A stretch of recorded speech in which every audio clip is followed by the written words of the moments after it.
is providing charter buses to send these illegal immigrants who have been dropped off by the Biden administration to Washington, D.C.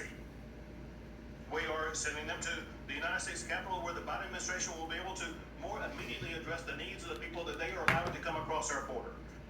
And not to be outdone, Florida Governor Ron DeSantis says he is sending the illegal immigrants in his state straight to Delaware. I like these ideas. Take a look.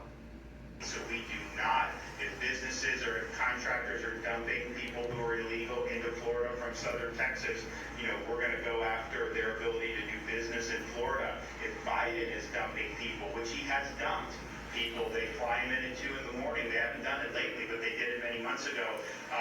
We now have money where we can reroute them to sanctuary states like Delaware, and we're going to do that to make sure that we're keeping license states here.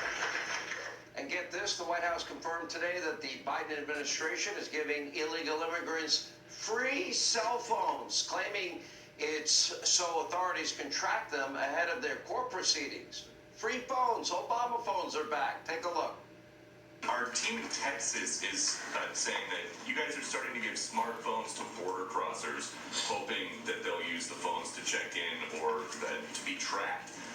Which part of that is supposed to deter people from crossing illegally into the states? Well, I think you, of all people, since you've asked me a range of questions on this topic over time, would recognize that we need to take steps to ensure that we know where individuals are and we can track and we can check in with them.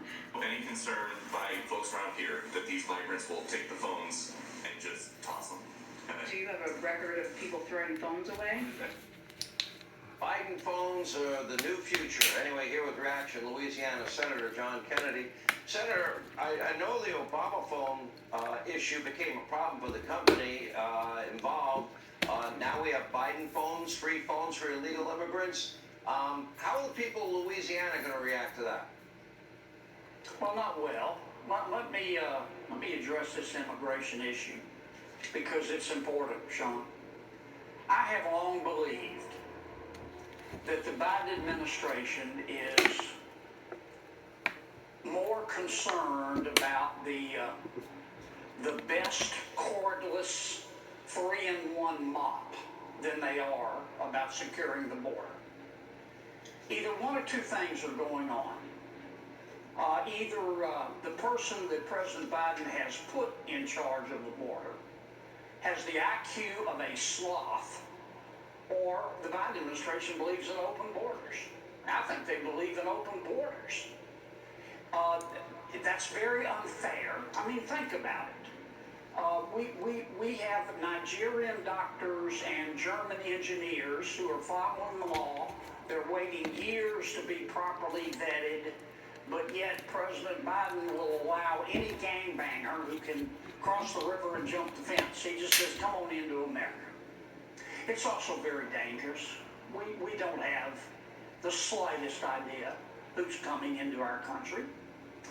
But I don't think the Biden administration will change because they prefer to bow to the wokers, and open borders is part of the woker cupcake Bible. The wokers honestly believe that vetting people at the border is racist. They honestly believe that. And I know that sounds like that I'm saying it, I'm from crazy town, but that's what they believe. I'm looking at the economy, Senator, and I'm really worried about what I'm seeing. It's disproportionately, negatively impacting not only every American, but really very specifically poor and middle-class families. Bloomberg estimates are that it's costing every American household $5,200 a year, Biden inflation. We're paying record high prices for gasoline, and that extends towards everything we buy in every store that we go to, heating and cooling our home. And I'm looking at this at a 40-year high of inflation, and we have a president that would rather do a deal with the mullahs in Iran, or the murdering thug dictator in Venezuela, or beg OPEC that has rejected one plea after another to increase oil production, than drill here at home and make our own energy sources, which would lower the price and probably have a big impact on lowering the 40-year high of inflation. Why aren't we doing that? Look,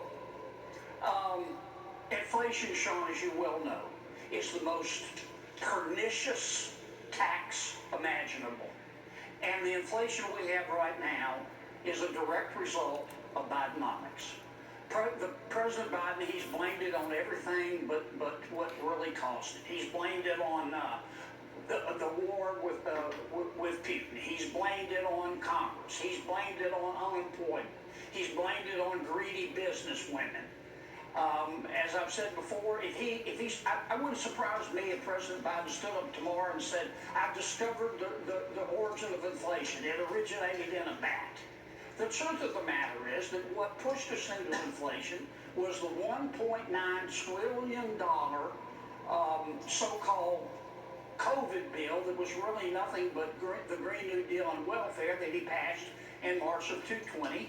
And with no Republican votes. And we told him, Mr. President, if you do this, you're going to cause both demand pull and cost push inflation. And he did it anyway. Now, Congress can do its part. We need to stop spending money, and it doesn't matter whether we have to borrow the money or we even find the savings in the budget. When government spends money, it stimulates the economy. We're being asked right now to pass yet another COVID bill because Senator Romney and Senator Schumer think we need another COVID bill.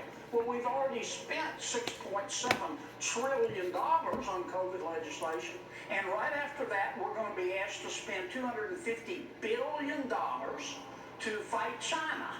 And after that, you watch, Sean, when the border, after they get rid of Title 42, there's going to be a massive wave of humanity across the border.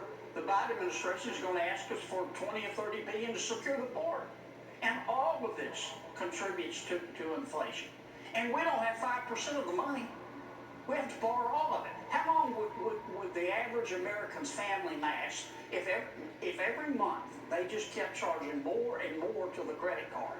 My family wouldn't last very long. And that's why the record of the Biden administration, in my judgment, in the first 14 months, looks like the Hindenburg crashed into the Titanic. And the American people have figured it out. And Well, they're not happy, and I don't blame them. I don't blame them either. That's why this election coming up, this midterm in a few months, is an inflection point, a tipping point election, midterm, if ever there was one. Well, Senator, Sean, I hear it every day from the average Americans. They say, Kennedy, you know, Republicans aren't perfect, but the other side's crazy. And President Biden is leading. we'll have you back on and talk about the wokers. Every time you say it, it cracks me up. Senator, thank you for being with us. We appreciate it. We're supporting your reelection.